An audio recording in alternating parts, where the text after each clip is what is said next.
America के अंदर हथियारों के घटते स्टॉक को लेकर उठे सवालों और राष्ट्रपति डोनाल्ड ट्रंप की सोशल मीडिया पोस्ट पर हो रही चर्चा के बीच अब इस जंग का दायरा बढ़ने का डर भी तेज हो गया है। अब तक ये टकराव मिडल ईस्ट तक महदूद माना जा रहा था, लेकिन हालात तेजी से अब बदल रहे हैं। तो क्या इजराइल पर प्रॉक्सी वॉर की तैयारी कर रहा है इजराइल इस वक्त?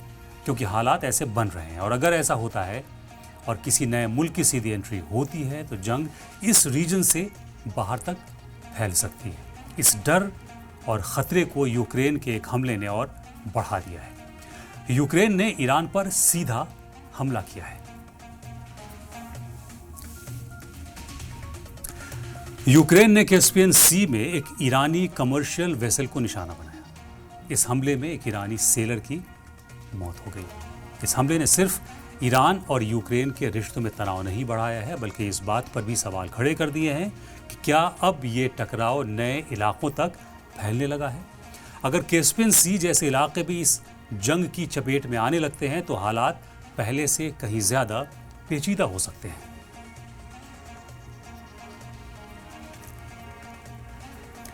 इस हमले के बाद ईरान ने सख्त नाराजगी जताई है। ईरानी टॉप ऑफिशियल्स का कहना है कि यह सिर्फ एक कारोबारी जहाज पर हमला नहीं था, बल्कि पूरे इलाके में तनाव बढ़ाने की कोशिश है। ईरान का कहना है कि ऐसे हमले किसी एक मुल्क को नुकसान पहुंचाने से आगे बढ़कर पूरे रीजन में अनस्टेबिलिटी पैदा करते हैं।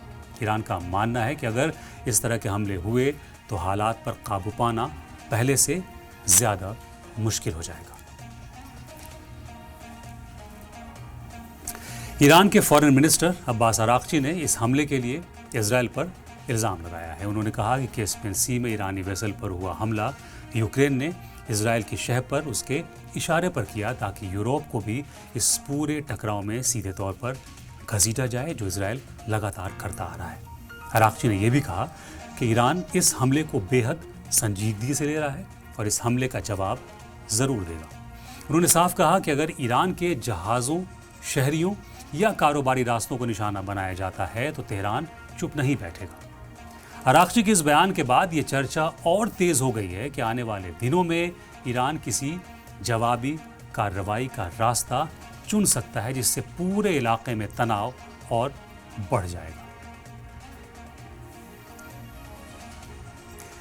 ईरानी लीडर्स पहले से ही आगाह करते आ रहे हैं कि अगर ये जंग लंबी चली तो इसका असर सिर्फ मिडल ईस्ट तक महदूद नहीं रहेगा। ईरानी ऑफिशियल्स लगातार कहते आ रहे हैं कि अगर दूसरे मुल्क इस टकराव में शामिल होते हैं या ईरान के मफादात को दूसरे इलाकों में निशाना बनाया जाता है तो जवाब भी उसी हिसाब से दिया जाएगा। ऐसे बयानों के बाद दुनिया के कई मुल्क हालात पर लगातार नज़र बनाए हुए हैं, क्योंकि किसी भी नई कार्रवाई का असर कई मुल्कों तक पहुंच सकता है।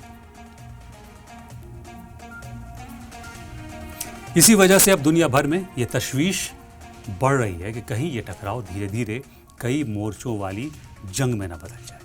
मिडल ईस्ट, कैस्पियन सी, यूरोप और दूसरे स्ट्रेटेजिक इलाकों का एक साथ चर्चा में आना इस बात का इशारा है कि हालात पहले से ज़्यादा सेंसिटिव हो चुके हैं। डिफेंस एक्सपर्ट का मानना है कि अगर डिप्लोमेटिक कोशिशें तेज़ नहीं हुई और दोनों तरफ से जवाबी कार्रवाई का सिलसिला जारी रहा तो इस संघर्ष को किसी एक रीजन तक महदूद रखना बेहद मुश्किल हो सकता है।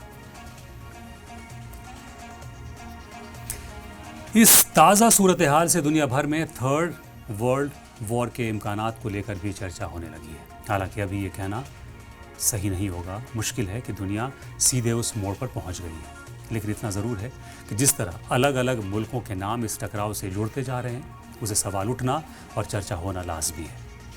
अगर हालात को बातचीत और समझदारी से नहीं संभाले गए तो ये क्राइसिस और गहरी हो सकती है। इसलिए दुनिया की नज़र अब सिर्फ मिडल ईस्ट पर नहीं, बल्कि उन सभी इलाकों पर है जहां इस टकराव की चिंगारी पहुंचने का खतरा बढ़ता दिखाई दे रहा है।